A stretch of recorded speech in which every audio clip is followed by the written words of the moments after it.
한번 따라서 해볼까요? 수준만큼 본다. 네, 우리는 눈이 있고 또 판단할 만한 이성적인 능력들이 있습니다. 그래서 내가 보는 것이 객관적이라고 생각을 합니다. 그러나 전혀 다릅니다. 사람은 자신의 수준만큼 봅니다. 그리고 보는 만큼 삽니다. 그래서 인생에 있어서 중요한 건 이 보는 관점, 이 보는 훈련, 이 보는 크기를 훈련을 잘해서 크게 만드는 겁니다.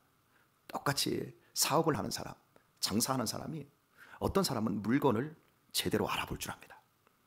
그래서 그 물건을 싼 가격에 아주 중요한 시기에 이 물건이야, 이 물건을 만들어내고 이 물건을 사서 엄청난 이득을 남기게 되어집니다. 하지만 똑같은 사업을 하는데도 불구하고 볼 줄 아는 안목이 없는 사람들은 기회가 와도 그냥 지나가는 거예요. 사람을 봐도 그렇습니다. 이 사람이 정말 나에게 도움이 되고 내 인생에 정말 귀인인데 그걸 딱 알아보고 잡는 사람은 정말 기가 막힌 복을 누리게 되어지는데 알아보지를 못하는 거예요. 참, 이 사람이 뭐 내 인생의 귀인이 아닌 것처럼. 여러분, 우리 가만히 보세요. 내가 보는 만큼 내 보는 수준에 따라서 달라지는 거예요. 제가 이스라엘의 성지 여행을 가보고 또 이스라엘 주변에 소아시아 주변에 성지 여행도 가보고 종교 개혁사를 중심으로 한 이런 곳을 여행을 갑니다. 가보면 확연하게 똑같은 곳에 가서 똑같은 것을 보는데도 불구하고 보는 수준에 따라서 보는 것이 다르다는 것을 정말 많이 느꼈습니다. 저 같은 경우에는 뭐 책을 많이 읽고 공부를 많이 한 스타일이기 때문에 어느 성지 여행에 동참을 하면 공부를 다 하고 가거든요. 그래서 가이드가 설명하는 것보다 더 많이 알고 있는 경우가 더 많습니다. 저는 가이드의 이야기에 아주 귀를 많이 기울입니다. 왜냐하면 제가 알지 못하는 또 다른 야사를 들을 수 있기 때문에 그래요. 그런데 공부를 아는 사람들은 가잖아요. 가면 야, 내려, 사진 찍자, 사진 찍자, 사진 하나 찍고 와요. 그리고 갔다 와서 쓸 것도 없고 사용할 것도 없고 설교할 것도 없고 갔다 왔어, 그걸로 끝나버려요. 근데 여러분은 아시다시피 제가 성지 여행을 갔다 올 때마다 그때 그 부분을 가지고 설교를 얼마나 깊게 넓게 했는지 여러분은 아실 겁니다. 그러니까 우리가 이 보는 게 얼마나 각 사람들마다 다른지 알아야 돼요. 우리 교회를 여러분들이 같이 이 얼굴에 두 눈이 있기 때문에 우리 교회 한 눈 가지고 보는 사람은 없을 거예요. 다 두 눈 가지고 봐요. 보는데 이 보는 거에 따라서 나의 마음의 상태도 달라지고 내 행복도 달라지고 내 미래도 달라지고 내 인생의 운명까지도 달라질 수 있다는 거예요. 오늘 읽은 말씀 호세아 11장은 성경 전체의 주제와도 같아요.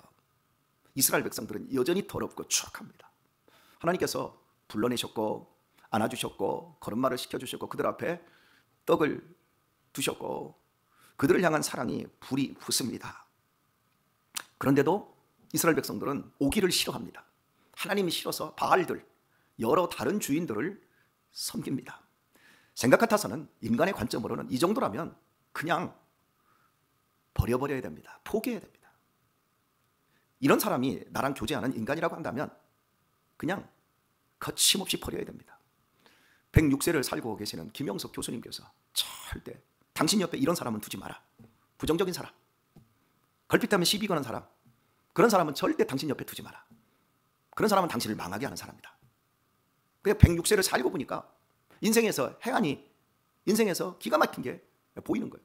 그래서 사람의 관점으로 봤을 때 이스라엘 백성들은 절대 용납해서는 안 되는 존재예요. 이건 아무런 소망이 없는 그런 인생인 거예요. 그럼에도 불구하고 하나님께서 너희들의 그 불쌍함, 나의 긍휼이 온전히 불붙듯 한다. 그래서 내가 고모라와 소돔처럼 유황불을 갖다가 쏟아 부어야 될 만큼 그 정도이지만 나는 너희들 절대 포기할 수 없다. 절대 난 너희들을 놓치지 않을 것이다. 그러면서 그 이유를 나는 사람이 아니다. 나는 하나님이다. 너희들이 보는 관점같이 보지 마라. 너희들이 보는 눈에 보는 그것으로 나를 한정짓지 말라. 우리가 믿음 생활하면서 교회 안에서 그리고 나의 믿음 생활에 수많은 다양한 영역에서 우리는 사람이 보는 그 정도 수준, 그 정도 눈, 그리고 거기에서 우리의 인생을 한정짓고 행동하고 그렇게 사는 경우들이 허다합니다. 결국 하나님의 눈을 갖지 못하면 거기에는 믿음의 역사도 일어날 수도 없고 거기에 선한 열매도 맺을 수가 없다는 것을 우리가 알아야 합니다. 내가 사람 아니다. 나 하나님이다. 그러면서 나는 네 가운데 거하는 거룩한 자다.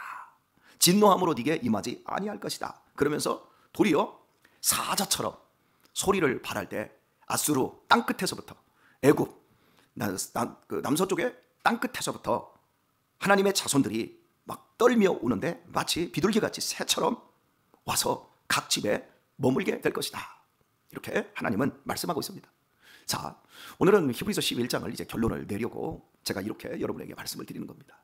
히브리서 11장을 보면서도 우리가 하나님의 그 넓은 마음, 그 하나님이 우리를 바라보는 그 관점을 내 관점으로 바꿔내지 못한다고 한다면 우리는 정말 아직 먼 사람들이고 우리는 아직도 가야 할 길들이 그 길들 속에서 수많은 연단들을 받아야 된다는 사실을 생각을 해야 될 것입니다. 자, 12절 말씀을 보면 하나님이 이 정도로 이스라엘 백성들을 포기하지 않고 그들을 사랑하고 불러주셨는데도 불구하고 에브라임은 거짓으로, 이스라엘 족속은 괴율로, 이 괴율은 이 사기지요. 그리고 나를 애워쌌고 유다는 하나님 곧 신실하시고 거룩하신 자에게 대하여 정함이 없도다, 깨끗함이 없도다. 자, 여기 봅시다. 나는 하나님이다. 너희들 같은 사람 아니다. 그러면서 나는 너희들 포기할 수 없다 그러는데 이스라엘 백성들은 여전히 거짓되고 사악하고 유다 백성들은 깨끗함이 없어요. 여러분, 이게 인간인 거예요. 하나님이 어디에 계세요? 너희 가운데 계시대요. 우리 가운데 하나님이 계셔도 우리 자신을 들여다보세요. 우리가 깨끗한 존재인가? 말만 하면 거짓말이 나오고 부정적인 게 나오고 우리는 정함이 없어요. 우리는 우리 스스로 우리 자신을 바꿔낼 만한 어떤 근거도 없어요. 그래서요, 나는 구원받지 못했나요? 그래서요, 나는 하나님의 자녀 아니라고요? 아니요. 그럼에도 불구하고 하나님이 우리 가운데 계세요. 그게 더 중요해요. 그럼에도 불구하고 하나님이 우리를 포기하지 않고 우리를 끝까지 용납하시겠다는 거예요. 당신의 자녀로. 뭐 때문에요? 당신의 사랑의 크기가 우리의 죄보다 크기 때문에요. 하나님의 사랑의 크기가 뭡니까? 십자가예요. 우리가 원수 되었을 때, 우리가 연약하여 하나님을 모를 때, 우리가 죄인 되었을 때 하나님께서 자기 아들을 십자가에 내어주심으로 말미암아 우리에 대한 자기의 사랑을 확증시킨 그 엄청난 사랑 때문에 그 사랑을 우리가 보지 못하면 우리는 계속해서 부러집니다. 나는 아직 멀었어. 그러면서 꼭 인간의 크기로 율법적이고 도덕적이고 윤리적인 것, 그래서 내가 당신한테 이만큼 줄 테니까 당신도 이만큼 주세요 하면서 서로 뭔가를 주고받으려고, 우리 하나님께 주고받을 게 없어요. 하나님이 우리를 다 주셨어요. 우리에게 다 허락하셨어요.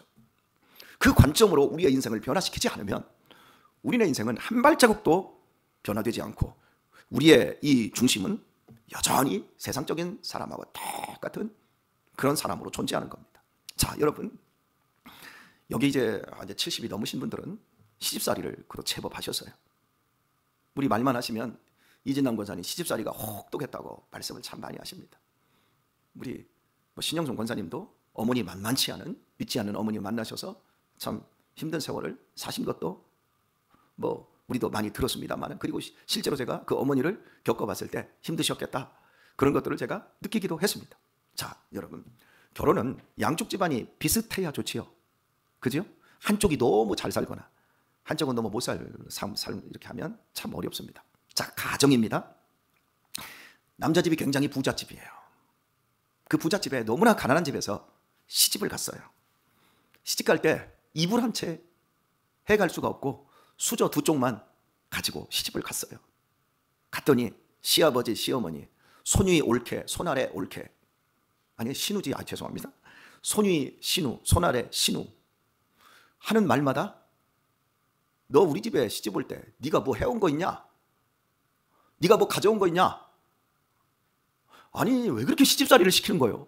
데려왔으면 아니 딸로 좀 받아주고 하면 좋잖아요. 예전에는 시집살이 엄청 시켰잖아요. 아, 옛날이요. 그래도 그때가 좋았나요? 여러분도 지금 며느리들 시집살이를 시켜보고 싶은데 시집살이가 아니라 오히려 시집살이를 당하지요. 며느리들한테 참 무서운 세상입니다. 저는 정말 근자에 며느리 같은 며느리들을 못 봐요. 이건 며느리들이 아니에요. 여하튼 여러분들도 뼈저리게 느끼실 거예요. 그런데 예전에는 혹독하게 시집살이를 했어요. 니까지 해온 게 뭐 있냐? 그런데 여기서 신우들도 언니 밥해. 그리고 밥상을 차려다가 힘겹게 밥상을 차려다 주면 이게 먹으라고 해온 거냐 하면서 또 거기다가 반찬 투정하면서 시비 걸고 얼마나 많은 이 한심스럽고 이 고통스러운 세월을 삽니까? 그죠? 그런데 이 며느리를 구박하던 시아버지가 시어머니가 어느 날 갑자기 우리 아가 귀하다, 우리 아가 예쁘다, 우리 갑자기 네가 니까지 하다가 우리 아가 하면서 그렇게 예쁘게 하면서 갑자기 시어머니가 저녁 때가 되더니 야 아가 너는 방에 있어라, 내가 밥 할게. 아니 지금까지 맨날 밥대기로 그렇게 부려먹다가 갑자기 밥을 하라고 하는 거예요. 그러면서 딱 한다는 말이 신우들한테 죄송합니다, 야 이년들아 올케 언니 좀 쉬게 하고 니네들이 밥해. 그러면서 막 밥을 시키는 거예요. 언제 그러지? 언제? 갑자기. 지금까지 구박하다가 갑자기. 몰라요? 아 시집살이를 안 해봐서 그렇구나. 자손 귀한 집에, 독자만 낳는 귀한 집에 이 며느리가 갑자기 입덧을 하면서 욱욱하면서 임신을 해버렸어요. 임신 하나 했다고 그거 때문에 대우가 달라져요. 사랑하는 교회 여러분, 저나 여러분이나 죄인입니다. 평생 착하게 살아야지. 나는 그래도 도덕적이고 윤리적이고 괜찮은 사람으로 살아야지. 아무리 여러분이 애를 써도 우리 괜찮은 사람 안 돼요. 괜찮게 보이는 거지 괜찮은 사람 아니에요. 훌륭하게 보이지 훌륭하지 않아요. 우리는 다 못 봐요. 진실한 걸 못 봐요. 이 눈이 있다고 해서 다 보는 것 같아도 내 속에 있는 장기가 보이나요? 못 봐요. 여러분 우리가 사람을 판단할 때 그 사람을 다 봅니까? 이 눈 가지고는 못 봐요. 우리 자신을 보면 우리는 평생 정함이 없고 평생 사악하고 평생 실수하고 허물이 많은 더럽고 추악한 존재예요. 그래서 사랑받을 만한 아무것도 없어요. 그럼에도 불구하고 우리가 하나님 앞에서 사랑받고 인정받고 구원받는 이유는 우리 안에 예수님을 마음속에 구주로 담아냈기 때문에 그렇습니다. 구박받는 이 며느리, 아무것도 가지고 오지 못한 이 며느리, 그렇게 미워하고 그렇게 학대해도 그 집안을 위해서 자손을 잉태한 그 순간부터 그 집안에서 최고의 대우를 받는 것처럼 우리가 이 땅을 살아가면서 예수 그리스도 하나님의 그 귀하신 아들, 우리를 위하여 사랑을 쏟아낸 그 결정체, 그분을 우리 마음속에 품고 나 같은 건 아무것도 아닙니다, 겸손하게 내 아래에 계신 예수님을 높이고 그분과 함께 살아가려고 하면 우리 하나님이 우리를 얼마나 귀하게 얼마나 예쁘게 여기시는지 우리가 신앙생활을 통해서 그걸 배워가는 거예요. 앤드류 머레이의 죽을 만큼 겸손하라고 하는 제목의 책이 있어요. 제가 그 책을 누구에게서 선물을 받았어요. 한 8년 전에 그 선물을 저한테 주시더라고요. 제가 그걸 딱 받았을 때 이분이 왜 나한테 이 책을 선물을 했을까? 죽을 만큼 겸손하라. 근데 이 책을 선물을 받고 나서 이 고민이 된 거예요. 내가 그분 앞에서 정말 교만하게 보였구나. 그분이 나를 볼 때 내가 정말 교만했구나. 그때 제가 기분이 나쁘면서도 참 반성을 했어요. 내 말번새, 내 행동, 그분은 내 설교를 듣는 사람은 아니니까요. 한 달에 한두 번씩 보는데 내가 그렇게 교만하게 보였구나. 그래서 제가 그 책을 읽으면서 참 반성을 많이 했어요. 나는 내 자신이 겸손하다, 아니 겸손하지 않은데 정말 겸손하려고 막 애를 썼거든요. 그런데도 불구하고 나는 아직 멀었구나. 그래서 그때부터 겸손이라는 말에는 죽을 만큼이라는 이 부사나 형용사 같은 이 꾸며주는 말을 앞에다 갖다 놔야 되는구나. 그걸 제가 깨달았어요. 그리고 그 내용을 보면 최고의 은사는 겸손이다, 그렇게 했어요. 결론이 그거예요. 그 책의 결론이. 하나님이 우리에게 주신 최고의 은사 그리고 최고의 성화, 이 두 가지가 겸손이라는 거예요. 겸손하면 모든 걸 다 이룰 수 있고 모든 걸 다 받을 수 있지만 겸손하지 않으면 모든 걸 다 잃는다, 이거예요. 그래서 죽을 만큼 겸손해요. 그래서 나중에 제가 물었어요. 기회가 되어서 목사님, 죽을 만큼 겸손하라 책이 저에게 약이 되었습니다.